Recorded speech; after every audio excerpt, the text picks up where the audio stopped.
Hello, my loves. Welcome back to my channel. My name is Jay.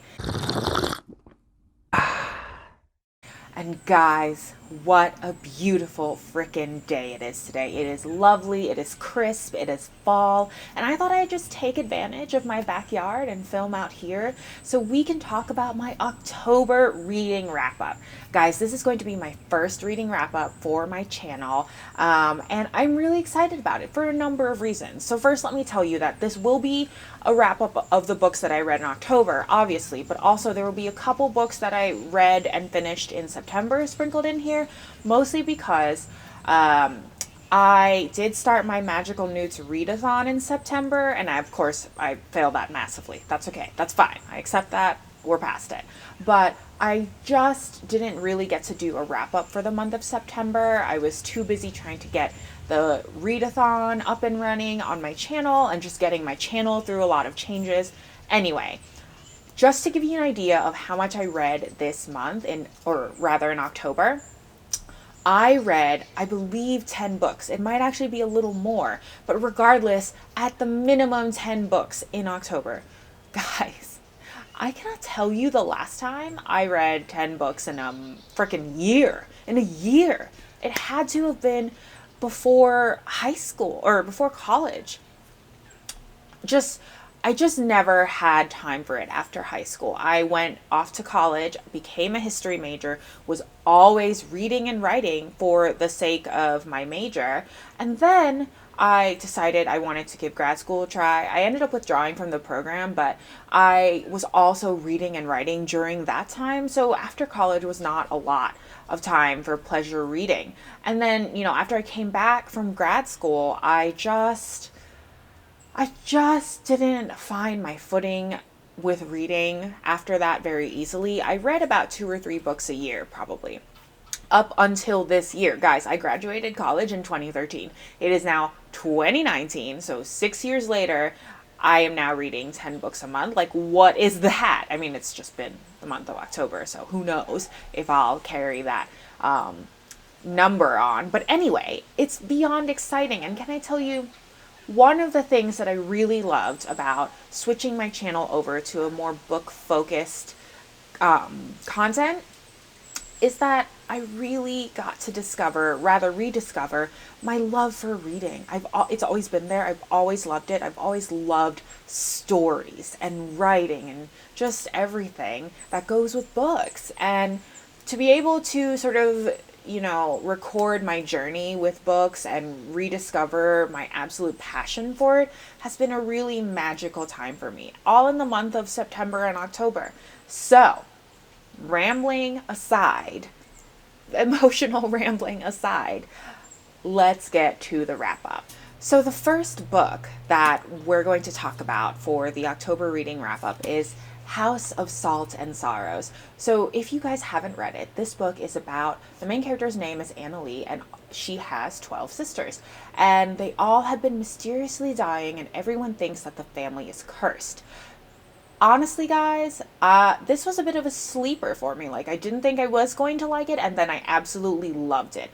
I'm going to give it a 3.5 stars. I know I rated it a little more on Goodreads right after I finished it, but after it sat with me, it's a solid 3.5. And just for frame of reference, I think anything 3 and above, 3 stars and above, is a solid, enjoyable read. I would definitely read this again. I would recommend it to anyone who is definitely into fantasy, into sort of seascapes. I love atmospheres that are dark and definitely by the sea. And this is a retelling of the 12 Dancing Princesses fairy tale, and I thought it did it masterfully.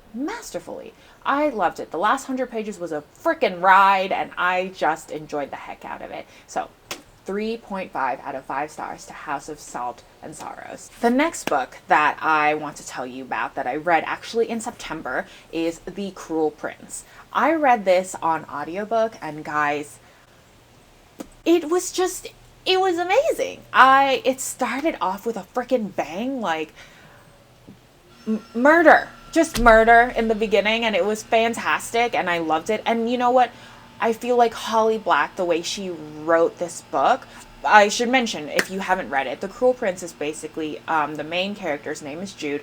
Her and her sisters are whisked away to the land of fairy by her sort of mother's previous husband after the previous husband killed her parents. So there's that.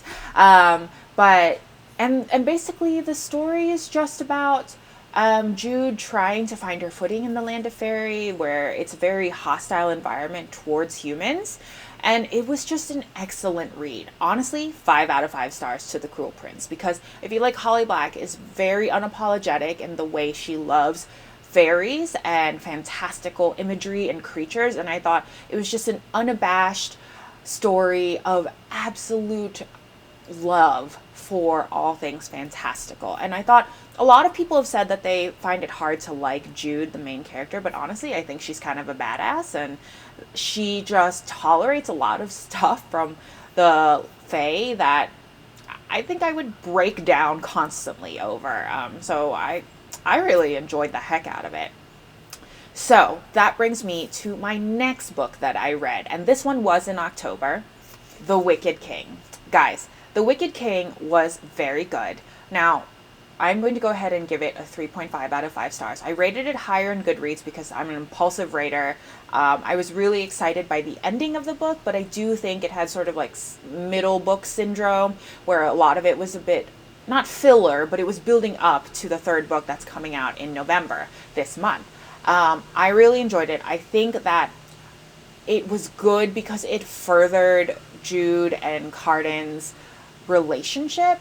I'm not going to give away any spoilers, but it is the second book to The Cruel Prince, so things are just getting crazier for Jude as she tries to navigate the political waters of fairy.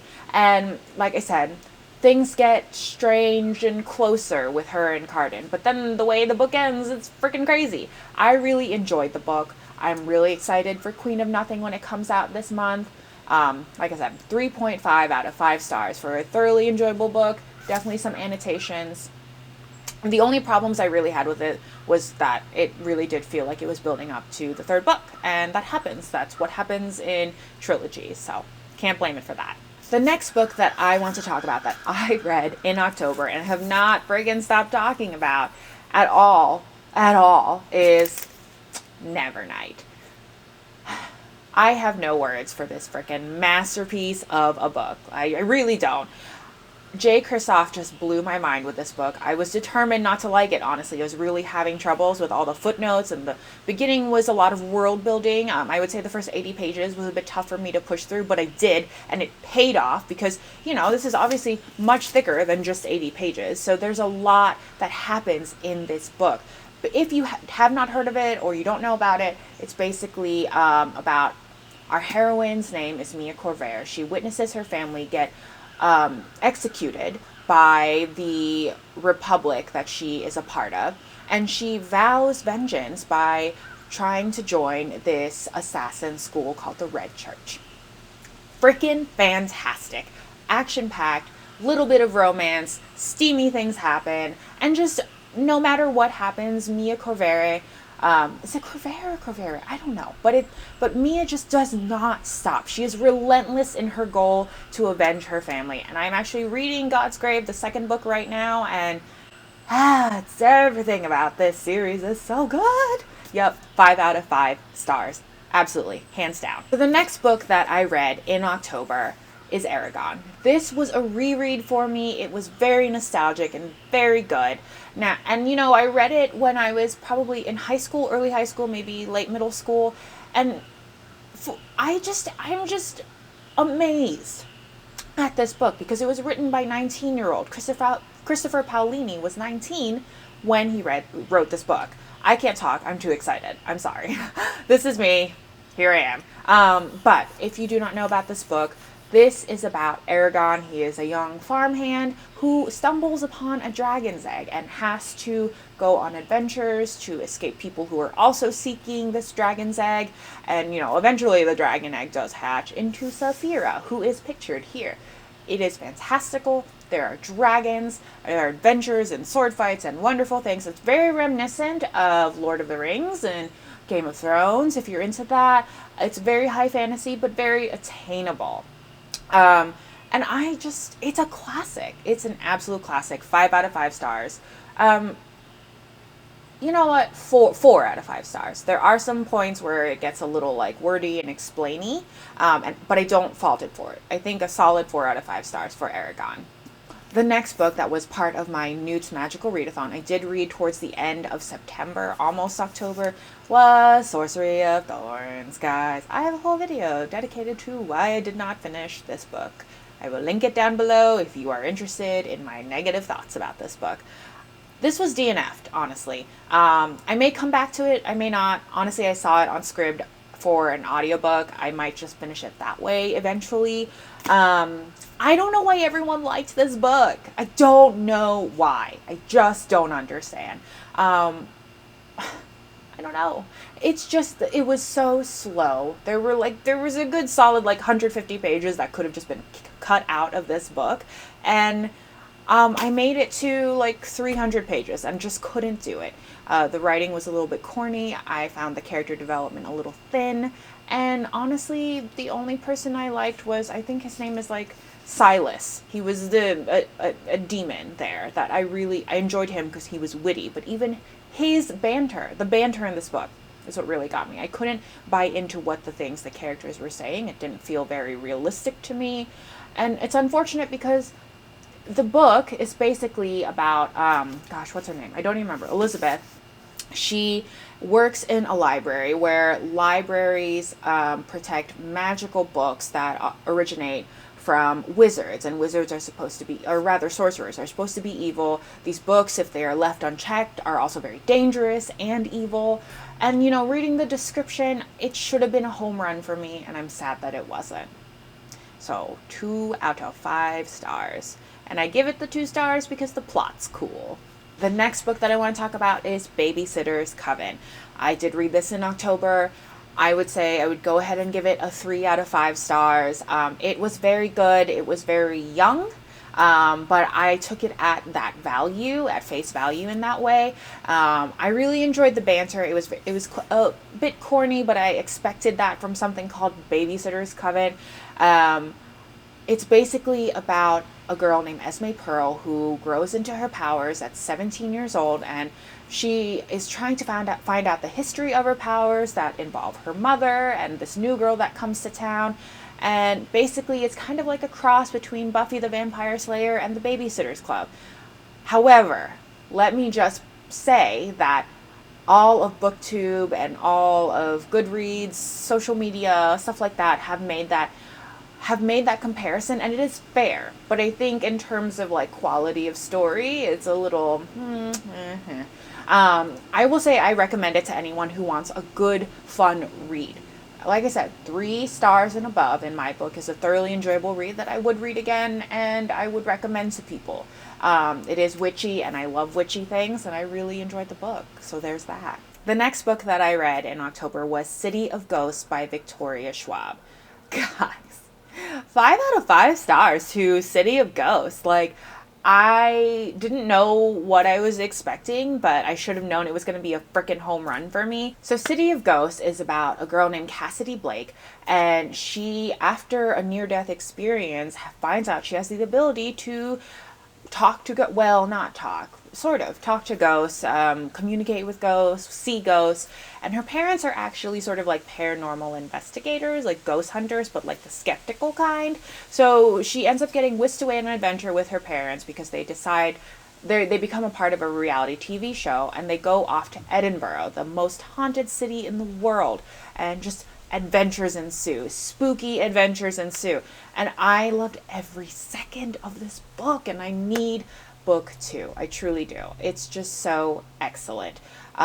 This was my first Victoria Schwab book, and I really, really enjoyed it. And I can't wait to read more Victoria Schwab, more V.E. Schwab, because this was just such an excellent introduction into her writing.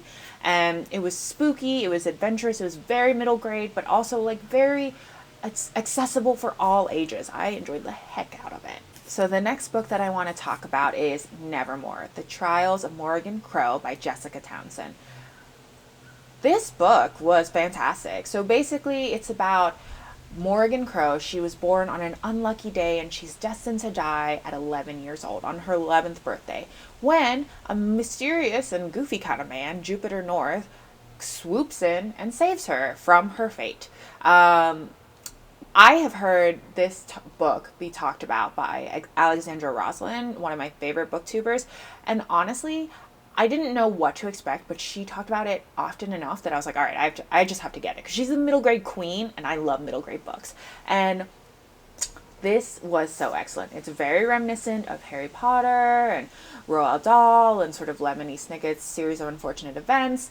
I would say that it's just action packed. There's a lot of cool stuff in here. And, you know, I don't know how to explain it without giving too much of the plot away, but there is just so much in here that just reminds me of what it's like to be a child in a good way, in a way that is accessible for adults. There's a lot of like descriptions of holidays and adventures and gosh, how do I explain this without sounding like a complete idiot?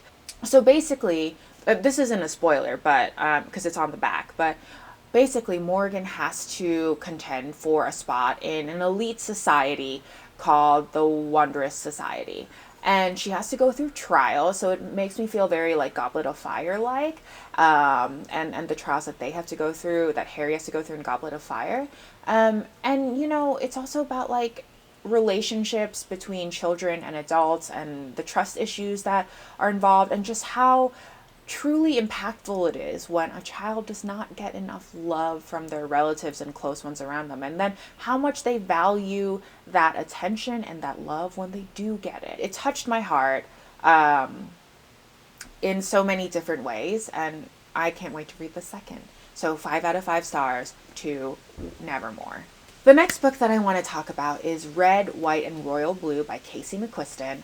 I read this on audiobook and it was phenomenal, guys. I am not a big contemporary reader. Honestly, I kind of shy away from them because I just love fantasy and sci-fi and horror so much that there's not a lot of time for me to like venture into contemporary reading. I will listen to them audiobook. Anyway, Red, White, and Blue, or Royal Blue, is basically about the son of the president, of the first lady, not first lady, but the first female president, and he gets into this sort of like relationship with with a prince of England, and you know, it's a very much a hate to love story, but I love this book for a number of reasons. First, let me tell you, 5 out of 5 stars, honestly. The relationships that were explored in this book were so good. The character development was so good. And then the issues that were brought up, such as coming out publicly as bisexual or as just homosexual, is just... It was explored so elegantly and just really picked apart the smaller like things that you wouldn't think about when you would have to come out to your friends, your family, to the public for these particular characters. And it did it so well. Like, it did it without just like word vomiting all of these issues, and it did more of showing rather than telling. And there were stakes, there were political stakes, because both of these men were and this is an adult book, by the way, because sexy time gets real sexy, but both men had to were part of political parties. Like, one was the Prince of England, or rather Prince of Wales, and then the other one was the son of the first female president. So there was a lot of things that were at stake, and I think that it just sort of upped the drama a little bit, and I really enjoyed that, especially because I am into politics. I do enjoy like reading about history and stuff like that. So for that to be just interwoven into the story and done really freaking well, might I add, I thought this was a phenomenal book and very emotional, because towards the end I was very much tearing up as I was listening to this on audiobook. So there's that. definitely would recommend. The next book that I read in October was Fence. This was hyped up very much by Books with Chloe, and it sort of lived up to the hype. I would say it's a solid 3.5 out of 5 stars. This is only the first volume. I really liked it, but I do think that it was building up for the rest of the other volumes. There wasn't much that really happened in this first book, but I will say that I will be checking out maybe the second volume soon. Really what this is about is that there are two boys that are rivals against each other for a top spot in a top fencing school. One is very rich and has a legacy of very good fencing athletes in their family, and the other one is sort of the underdog, doesn't come from a lot of money, took up fencing as on his own. I really like the premise, and I'm not a fencer, so I thought it was a very accessible for people who don't fence. They do explain some of the more intricate terms. I would give this a 3.5 out of 5 stars for sure. Another book that I read in October is The Barely Controlled Grizzly by Jenica Snow. This author was actually recommended by Chandler Ainsley. I am not a big romance and smut reader. I don't mind it. I don't mind smut. Honestly, if it's done well, I love it. But, you know, she recommended it, and it was on my Kindle, with my Kindle membership. So I went ahead and read it. It was a very fast read.